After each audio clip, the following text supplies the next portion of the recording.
So my text for today, or the passage that we will be reading from today, comes out of a book that you probably aren't very familiar with. And this is the book of Ecclesiastes. The title of today's message is called Cups Full of Sand. Cups full of sand. So let's read chapter 2 of Ecclesiastes. And we will start with verse 4. Verse 4, and I'm reading out of the Message.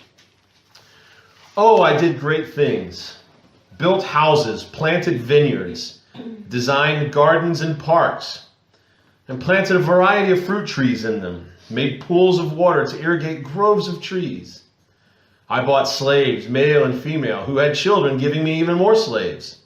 Then I acquired large herds and flocks, larger than any before me in Jerusalem. I piled up silver and gold, loot from kings and kingdoms. I gathered a chorus of singers to entertain me with song. And, most exquisite of all pleasures, voluptuous maidens. Oh, how I prospered! I left all my predecessors in Jerusalem far behind. Left them behind in the dust. What's more, I kept a clear head through it all. Everything I wanted, I took. I never said no to myself. I gave in to every impulse.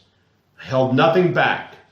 I sucked the marrow pleasure out of every task, my reward to myself for a hard day's work.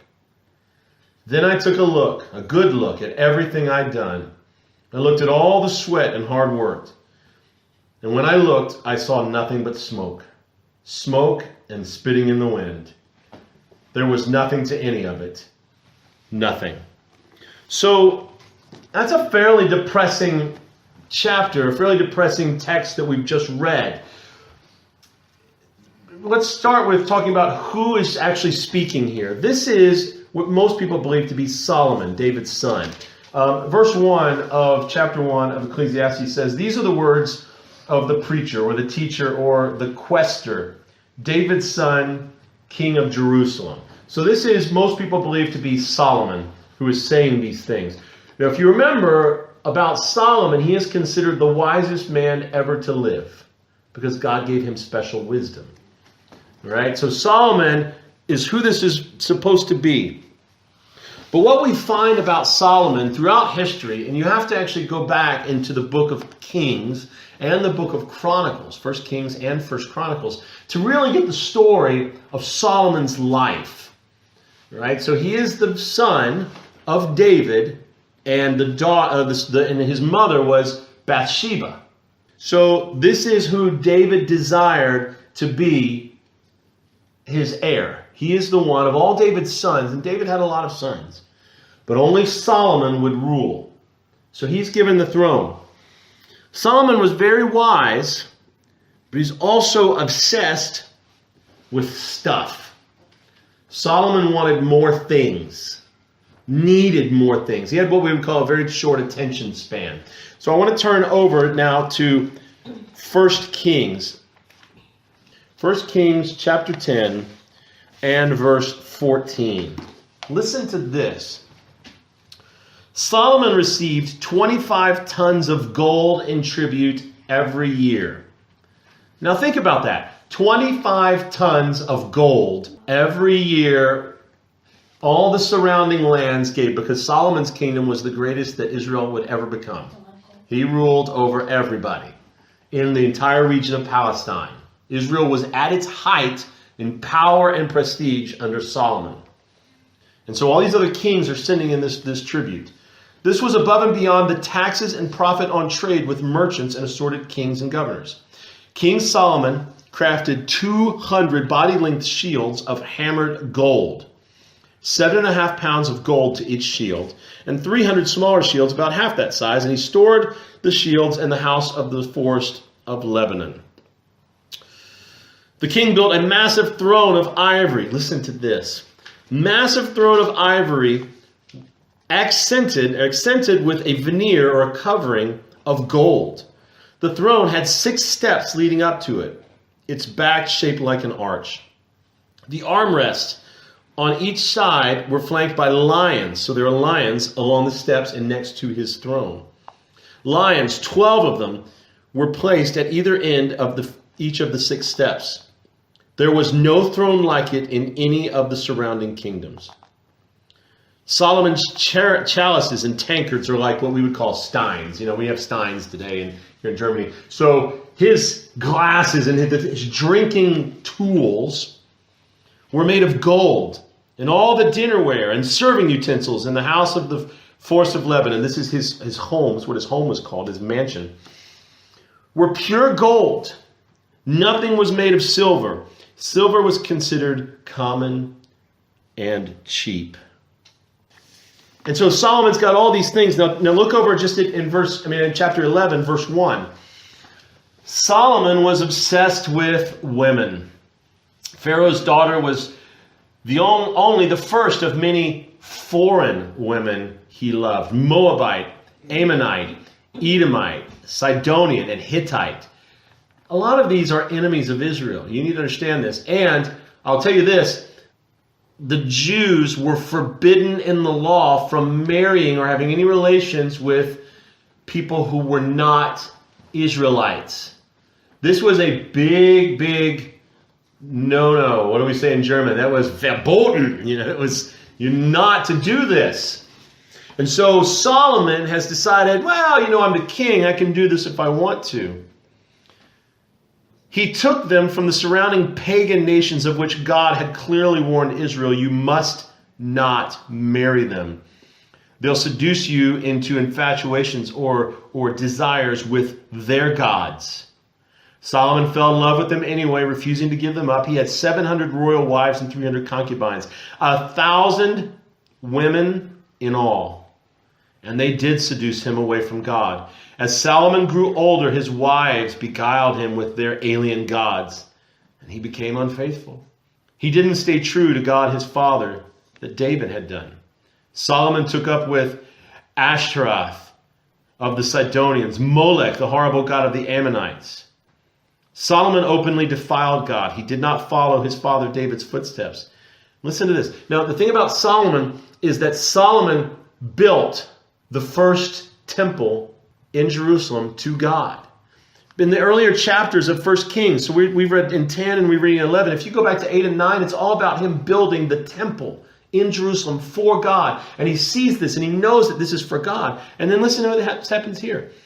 Solomon openly defied God. He did not follow in his father David's footsteps. He went on to build a sacred shrine to Chemosh, the horrible god of Moab, and to Molech, the god of the Ammonites, on a hill just east of Jerusalem.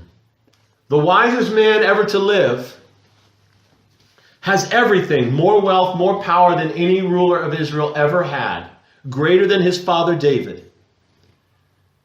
Creates and builds the great temple in Jerusalem of Jehovah.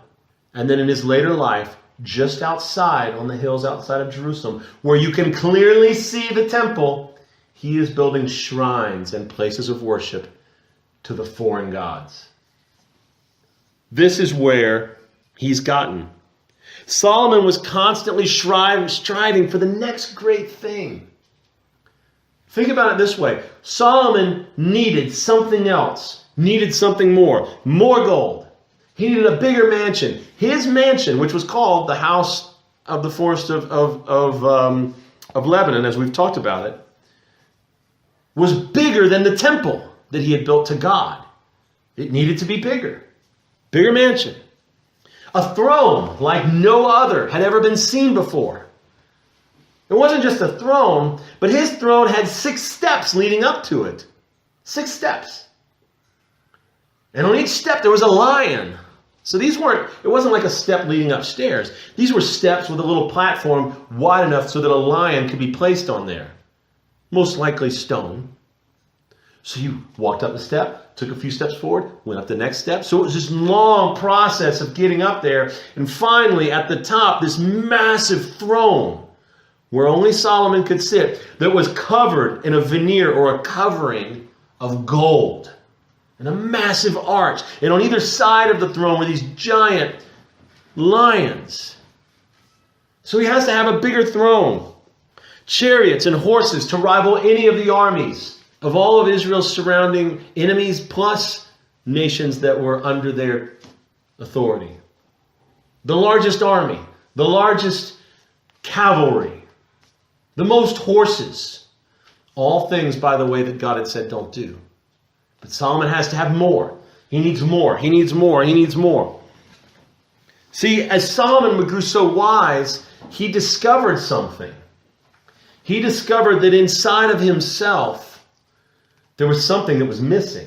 There was sort of this little hole inside. And this hole in his soul, it's called by a name. It's called discontent. You ever heard the term discontent? Here's a definition for it. Dissatisfaction with one's circumstances, as with one's condition or lot in life. I'm dissatisfied with how my life is going and my conditions. And so this is Solomon. But now ask yourself, what is there to be dissatisfied with? Solomon has everything that he could possibly want. They are bringing in, what did we say? We said 25 tons of gold a year were coming in to Solomon. Solomon's not just happy with one wife or two wives. He has over 1,000 women. He's got all the money. He's got the greatest house. He has a bigger and wider and more impressive throne than any other nation around him. He has all of these things, and yet he's constantly reaching for more. I need something else. The Bible says that over the years, people would come in and show him the newest weapons. Well, we need more of these. I need this. I need that. Solomon is dealing with discontent. He has a deep dissatisfaction with his current situation in his life. Which is interesting because he is the wisest person of all. And he is the richest person of that day. And yet here he is. But he continues to strive. He continues to chase the next thing. I need more. I need more. I need more. One wife's not enough. I need another. One wife and two wives not. I need more. It's not enough. It's not enough. More, more, more. Next thing, next thing. Here, there, everywhere. I'm striving. I'm chasing. I'm trying so hard to find the next great thing. But this is what discontent does. And this is why you need to be aware of this. Discontent drives us to find a way out of our dissatisfied lives. You're not happy in the inside. You're not pleased with the way things are going. So you're trying the next thing to find something that will take away that dissatisfaction. Something that will remove that discontent. Deep inside, I'm ill at ease. I'm ill inside, and I'm uneasy, and there's got to be something else that's going to take this away. And this is where we see Solomon at. Discontent pushes us into choices and actions which may not be right. Think about that for a minute. The choices that we make, what motivates some of those choices? If they're bad choices, what has motivated them? I need something more. I'm trying to figure out something that's there and make myself happier, to take away this ill at ease feeling. You know, you ever felt that way? This feeling of I'm just dissatisfied. You know? Dissatisfied with everything. Where is this feeling of finally I've had it. I've had enough. I'm content. But Solomon never gets there, does he? He never reaches that point. Discontent leads us to try, listen to this, forbidden things, searching for excitement. I mean, we know there are things that we've been taught. Don't do this. Don't do this. Here's your boundary. Don't cross the boundary. And yet, on the other side of that boundary, oh, but that looks so exciting, and I'm so miserable, and I just want to try it, and if I just try it one time, I'll be so much happier. And what drives that desire to go and do something that we know we shouldn't do? Discontent does. Dissatisfaction on the inside drives us to do these things.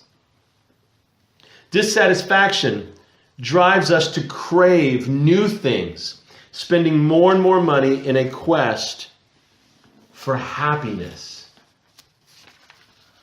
If I could just have a new car, oh, I'd be so much happier. If I could just have a new pair of shoes, oh, that would make me so much happier. If I could just have a new whatever. If that's just that one more thing, this is the thing that I need to make me happy. This discontent driving us to do and to buy and to seek. Solomon was so busy doing all of these things that he did. Why? Because Solomon, on the inside, deep down, was unhappy. What's the word for it? Discontent. And this is what was deep inside of Solomon. Like him, discontent leads you and me, all of us in here, to fill our cup, imaginary cup, imagine it, to fill our cup with liquids that our cup was never meant to hold. It forces us, it drives us to put in this cup things that's not supposed to go in this cup. We use a cup for liquid, and it's like we're putting sand in the cup. And you're trying to drink that sand, and it's not good. So we pour that out, we put more sand in. This is better sand. The endless striving, endless searching, running here, running there, it distracts us and clouds our ability to hear and perceive God. And this is why, guys, we've got to really be careful when we start thinking about, I just need one more thing. If I could just have this, I'll be much happier. Because that level, that discontent, it's never satisfied by these cups of sand. It never is. It never works. It leads us to a sad and depressed and bitterness. Because the harder you try to fill that cup to meet that discontent, the further you get from ever solving that problem. Trying to find something that makes us happier, but in the end, it's just more emptiness. Think about Solomon in this example I'm giving you. He said, look, I've had everything. I have all these things. What is it he says here? Go back to chapter 2 of Ecclesiastes, verse 11. Then I took a good look at everything I'd done, and I looked at all the sweat and hard work. But when I looked, I saw nothing but smoke. What is it about smoke? Why is he using smoke as a reference? Because what does smoke do? It rises, it disappears, and it vanishes. Try to grab a hold of smoke in your hands. This is essentially what he's saying. Grab a hold of smoke in your hands, and you're reaching, it slips through your fingers. You can see the smoke, but you can't grab it. You can see it all around you, but try hard as you can, you can't grab it. And he's saying this is all illusion. The smoke is right there, and I'm trying to get it, and it's emptiness. And then he says this: smoke and spitting into the wind. Well, why does he use that? Think about this. You're outside, it's windy. You turn into the wind and you spit. Where does the spit go? Right back in your face. So this is what he compares all these things that he's done. It's like grasping smoke. It's like spitting into the wind. And then listen to what he says here. There was nothing to any of it. Nothing. He has finally reached the point where his discontent has led to despair. Everything I have tried. I've had everything. And my discontent has left me with nothing. The more dissatisfied you and I are, the harder we search, it only leads to more and deeper discontent. So here you are, you're standing, and you're deciding to move forward. And you're trying something new because the discontent is driving you. And you get to that new thing, but you're still not. So you come to the next thing, and then it leads you back to here. And so you just form this great big circle of discontent that you never can break out of. And you're not happy, and you're miserable, and all these things, all this is going on. And this discontent is driving you. And you can't seem to get out of this vicious cycle. Discontent can't be buried. You can't ignore it. You can't think it'll go away. That's not how it works. Deep dissatisfaction with your life, with where you are, it remains. And we try to ignore it, we try to fill it and try to cure it with stuff or with experiences or with trying things that we're not supposed to do. For kids, disobeying because I want to do this. This will make me happy. For adults, it's any number of things that we shouldn't do, that we want to try because we think it's going to make us happy. So what do you do with discontent? You have to stop, number one. And you have to take stock of your life. It has to be recognized and confronted. I have to look in the mirror and say, I'm not happy. I have deep discontent. And then how do you get through this? How do you break through discontent? It's really not that hard. First, have a look in the mirror sometime. If you're depressed, if you're angry, if you're not happy, go look in the mirror and go through some self-examination. Think about your life and about what's there. You see, Solomon never did that until the very end when he said, I looked at everything I had and it was all what? Nothing. Grasping at smoke. Spitting into the wind. Stop. Think things through. And then, here's where this gets to be different. Quiet meditation on Christ.